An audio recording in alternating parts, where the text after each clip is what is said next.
This is part 3 of my spooky book recommendations, where I'm theming all my book reviews and recommendations for the month of October. The book I'm going to be talking about today is The Unworthy by Agustina Basterrica. This is a book that is set in a post-apocalyptic dystopian world, a world that's been destroyed by climate change. Our unnamed narrator lives in this religious sanctuary, the House of the Sacred Sisterhood. She is one of the members of this religious group, and she is known as an unworthy.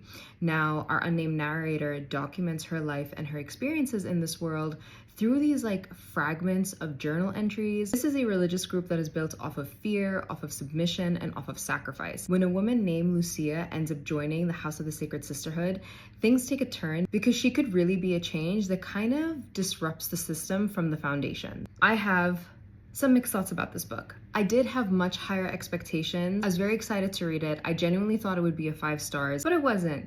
Was it a bad read? No. Was it one of my favorite reads? No. Was it a good read? Was it something that I enjoyed? Yes. In terms of the horror writing, in terms of the horror descriptions, in terms of the gore, of the violence, of the terrific imagery, this book delivered. I felt queasy, I felt uneasy, I just felt very uncomfortable reading things that were happening. Personally, absolutely loved the world building in this. I loved hearing the decay of the world around her, about all the things that happened, and I really enjoyed the social commentary and the social writing that talked about nature as a whole and its beauty, its power, and also its incredible destruction. It really just added to the eeriness of the setting and of the ambiance of just this whole book. Liked the lore behind the House of the Sacred Sisterhood. I really liked how the author took her time to describe the roles, what each person did, and gave a very clear depiction on this religious group. And she does not shy away from showing how this group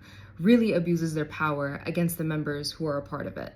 My main qualm with this book and my main critique with this book is the actual plot. The writing is told from the unnamed narrator's perspective, and she writes in this journal entry, stream of consciousness style, which I can understand how it can lead to a little bit of disarray with the plot, but at some points I just felt completely detached to the plot itself.